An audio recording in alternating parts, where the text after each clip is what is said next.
Greetings, ladies and gentlemen, and welcome back to Let's Play Metroid Prime. I'm Paradigm Gamer, and in this part, we're going to be backtracking to the Tallon Overworld to grab an important new power-up. Yerp. Lots of exciting things going on, and, I think I'd like to briefly just have a, discussion about the Chozo. A lot of this part, unfortunately, is going to be backtracking, and I'm still kind of debating. I think I'll show it this time just to kind of show just how long it takes, just to kind of illustrate my point here, but in the future I think I'm going to be trying to cut out some of this so that you guys don't get too bored. And I mean, like, I know it's not just me. I can't be the only one who thinks that, going from place to place in Metroid Prime 1 feels like it takes a little too long. By the way, the boost ball allows us to, to boost around in morph ball mode. It has its uses, and we'll be seeing them as we move on. But, for now, as a lot of people like to use it to move around faster, I don't. Because, it doesn't feel like I have as much control over the camera in that form, and it's harder to platform around or take care of enemies. I don't like to do it unless if I have to, I mean, a lot of people, especially speedrunners, will use it as a means of moving through the areas faster, but, considering just how much platforming there is in this game, I don't find it as useful as some. So, I won't be using it in that fashion, because the boost ball is a pretty fast means of going around, but I don't, kind of transitioning back into the, the backtracking aspect, it's just like, we finally get to a brand new area after spending 45 minutes in the Chozo ruins, and right away we already have to leave and go back somewhere else. Doesn't that... It feels a little abrupt, doesn't it? I mean, I guess you could compare it to the part in Super Metroid where, the moment you get to Norfair, you have to go grab the high jump boots and then, backtrack to Kraid's lair.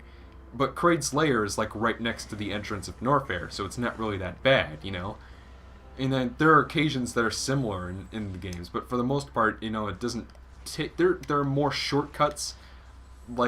If you're playing, say, Zero Mission, and you have to, go all the way back through Norfair over again after having left, you can use, the speed booster to go through that chunk in the first area of the, to blast through the wall in that first chunk.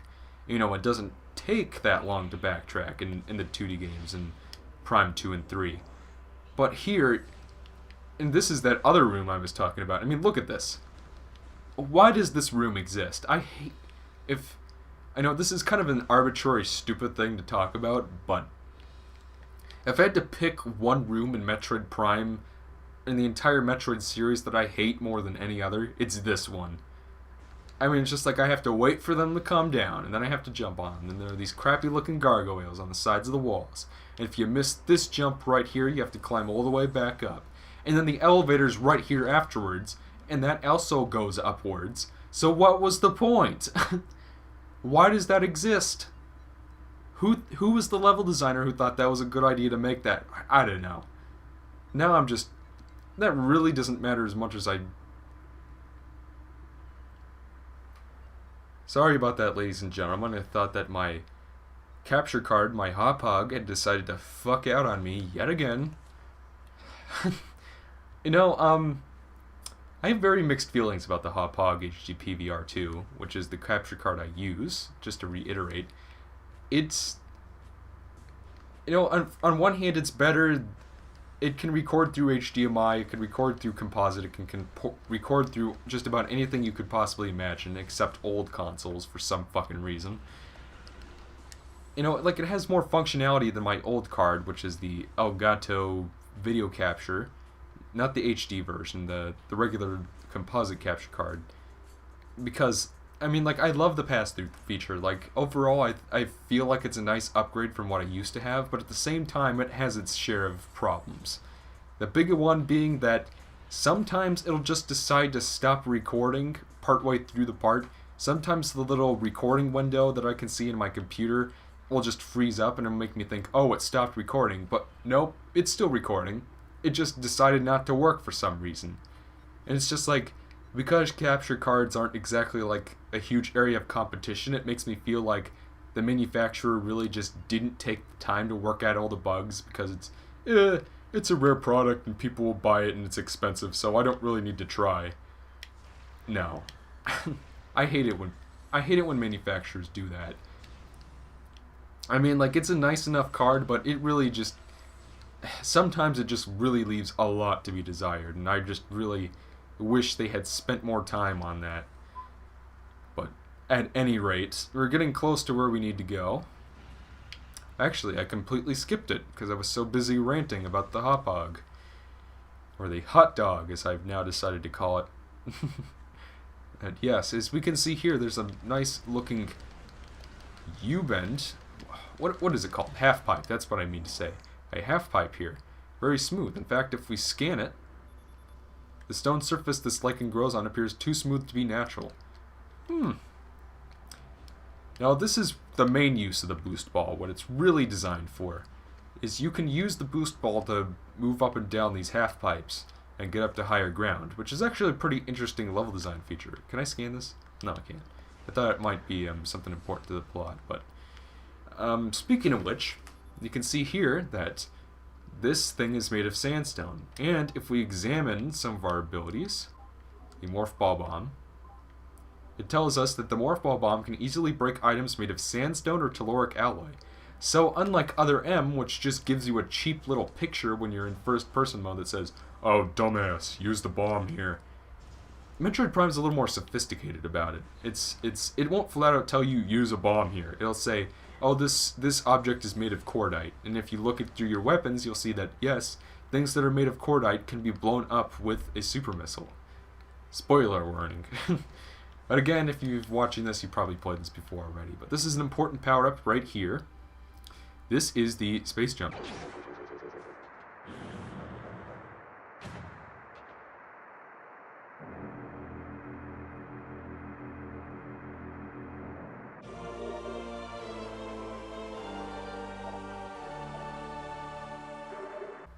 Now, the space jump boots aren't nearly as useful as, say, they are in Metroid 2 or Super Metroid, but, you know, they're still pretty... It's a double jump. And it makes the platforming in this game a lot easier and a lot more interesting, which kind of makes the first chunk of the game feel like a little awkward and stiff without having the extra double jump. But down there is a Super Missile expansion we could not get before because we did not have the Morph Ball. Now, before we head back to where we're supposed to go, which, believe it or not, is the Phendrana Drifts. Yeah, we go to the Phendrana Drifts, we get a power-up, and this is like, alright, I'll go back to Tallon Overworld. Okay, what now? Go back to Phendrana Drifts. What the fuck? Like, we can't spend a little more time here before we have to go back and go through all the rooms we just went through all over again? I don't know. Ugh, I hate that. I hate it so much. Well, not so much, but anyway, this is the Seedling Plant-Based Ground Feeder. Dorsal spines can be ejected in self-defense. Very unremarkable. Like, Nate Bildorf couldn't think of anything interesting to say about it other than that it shoots its spines at you. This is another new area, kinda sorta. We can't really do much here yet. This is the Impact Crater.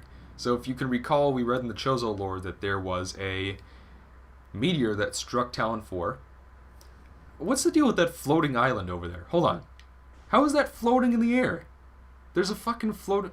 I don't know. That's a very Metroid Prime 1 thing. A lot of floating rocks that have no reason to be floating. But anyway, this is some more Space Pirate lore. Field team report in on an aged structure of alien design built on the surface of Tallon 4. Studies show that this structure projects in a containment field. This field bars access to a prime source of energy within a deep crater. Science team believes this field is powered by a number of strange Chozo artifacts. We have found some of these artifacts, and studies on them have begun. As this field could hinder future energy production operations on Tallon 4, we must dismantle it as soon as possible. If this means the destruction of Chozo artifacts, it will be done. So that's interesting. So, from the lore we've read so far, we know that the pirates have begun a bioengineering program, and that a meteor hit Tallon 4 and released great poison upon the land. And it hit here at Impact Crater. By the way, this looks like Samus's visor. And there's an area on Prime 3 that looks like this too, which is a nice reference backwards, but here's some more lore. Throughout our living nightmares, we battle with this unyielding darkness. We Chozo see a light. This light grows with promise, chasing the shadows cast by the great poison and purifying that which has grown toxic. It is strange, though. At times it looks to our eyes as if the light is coalescing into the figure of a woman. Burning brightly, the luminescence descends from space, then retreats back into the infinite blackness from whence it came. When this prophecy comes to pass, when the light recedes, the Chozo's long vigilance of containment will finally come to an end. And there is yet more over here. This is kind of a very important place. The containment of the great poison, this task has fallen to the Chozo, and we will not flee from our duty, even as we suffer from the land and its creatures. We will pour our will into the 12 artifacts that, when brought together, form the lock that holds this great evil at bay in the depths of the planet. This lock must stand up to all who might come to assault it. To preserve the will power of the seal, and to protect it from those who would meddle for their own designs, we will spread the artifacts across the land, hiding them from prying eyes. The lock must never open until the day comes when this disaster can finally be put right. So yeah, you see a lot of this kind of coming together. The pirates want the great poison, quote-unquote, for their bioengineering program, but they can't access it because of these guys. Chozo artifact. Kind of a controversial aspect of the game. This is the artifact of truth. So, the artifacts... I'm trying to think of, like, something analogous to them that might make sense. You know, in Castlevania Symphony of the Night, when you go to the second castle, how you have to, like, collect all those pieces of Dracula and such? It's sort of like that, except it's not in a New Game Plus sort of dealio.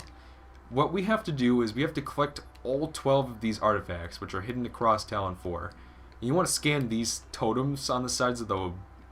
over here in this impact crater area.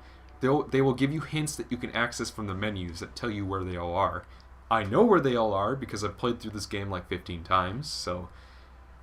A lot of people don't like the artifacts, and I can kind of understand why, because basically what happens is you explore through the planet, everything's hunky-dory, then after you beat a certain boss and get a certain ability, it's just like, okay, now go find the artifacts.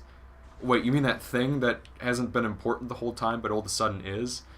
Now I have to, like, go out of my way to find all of these things? And it's kind of... I don't mind it that much, honestly. I mean, like, it's just another pickup to me. Like, I could care less. Like, I know where they all are. If you do know where they are, they're easy to grab during your adventure, so that once you have to come back to Impact Crater in order to finish the game, you know, like, it doesn't feel like, you know... I don't mind it too much. But yes, you could go to the Impact Crater and grab that first artifact at any time. I chose to do it now for a number of reasons. The big one being, I just want that piece of the story to be established now, rather than later. Yeah, now we have missiles, we can blow up the gamer. You know, the deaths in this game are very gory. Like, like, when you blow up the stone toads, like, you can see their bodies, like, flying all over the place. This is the...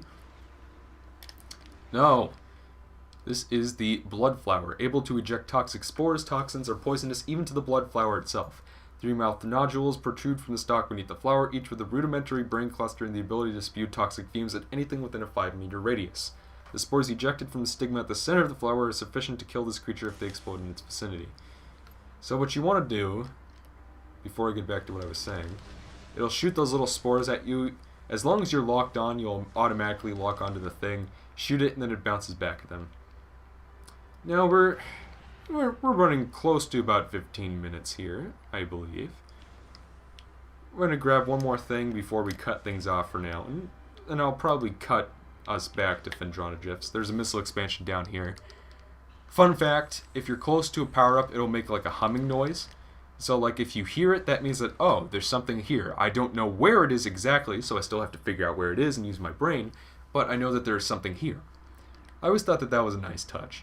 This elevator right here is a shortcut back to Magmoor Caverns. There are, as much as I bitch about the backtracking, there are shortcuts. There are ways to make the journey a little more efficient, you might say. But at the same time, you know, I still feel like things take too long. It's not... Again, I think Metroid Prime is a fantastic game. Like, I'm not going to argue with anyone there. Do I think it's the best game in the entire series, let alone the Prime Trilogy? No. And really the big reason for that is I think the level design in the other two are better. That, and they have more creative... Well, I'm going to be getting into that later. I'm going to grab one more power-up, and we're going to cut things off, because we're getting relatively late. This power-up right here. The last time I played this by myself, just for fun, this was the one power-up I forgot to grab. I got 99%, and I forgot about this thing. So I'm going to grab it right now, so I don't forget about it. But yes, there's another missile expansion up there. I don't know how I missed it when I was playing by myself, but at any rate, we got the space jump boots, got some more, backstory on the Great Poison and the meteorite and what the pirates are up to here, and we found a couple of expansions. So I think this is probably a great place to cut things off for the part. So, when we come back, we're going to be heading back to Phendrana Drifts and getting an important new weapon. So until then, I'm Paradigm Gamer, and I'll see you guys next time.